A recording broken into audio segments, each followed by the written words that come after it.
Welcome to Ramzan series day 10. ఈరోజు మనం ఇడ్లీతో పాటు సాంబార్ చేసుకుందాము మరియు చట్నీ రెసిపీస్ ఆల్రెడీ చాలా ఉన్నాయి నా ఛానల్లో చూసేయండి. ఈరోజు మా అమ్మ లేపడం మర్చిపోయింది, అందుకని నేను వీడియో షూట్ చేయలేదు. పిండిది నేను మెజర్మెంట్స్ చెప్తాను, రాసుకోండి. రవ్వ 1.5 kg, పప్పు వచ్చి 1/2 kg మినప్పప్పు, బియ్యం వచ్చి 1 kg అండి. మనము మినప్పప్పుని ముందు రోజులు నానబెట్టుకొని గ్రైండ్ చేసుకొని మన ఇడ్లీలను అయితే అన్నిటినీ కలిపి ఒక ఫర్మెంట్ అయ్యేకి వదలాలండి. దాని తర్వాత 2 టీ స్పూన్ అందులో ఉప్పు మరియు బేకింగ్ సోడా యాడ్ చేసుకోండి. ఇంకా సాంబార్ కోసం అయితే ఆనియన్ 1/2 kg, టమాటోలు 1/2 kg, పప్పు 1 kg తీసుకోవాలండి. కందిపప్పు అన్నీ వేసేసి అందులో పసుపు కారం రెండు చెంచాలు వేసేసి, పసుపు 1 చెంచా వేసి కారం 2 చెంచాలు వేసేసి కుక్కర్కి ఒక 4-5 విజిల్స్ వచ్చేయాలండి.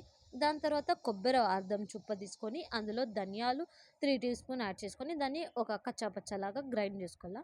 ఒక 15 నిమిషాలు మన ఇడ్లీ అయితే రెడీ అయిపోతుంది. బాగా సాఫ్ట్గా అయితే ఉంది మన ఇడ్లీ. ఇప్పుడు మన సాంబార్ని తీసుకొని నేను చూపిస్తున్న విధంగా కొంచెం ఉప్పు వేసుకొని దాన్ని బాగా దుద్దుకోవాలండి. ఇంకా మన సాంబార్ అయితే రెడీ అయిపోతుంది. అందులోకి తాలింపు వేద్దాము.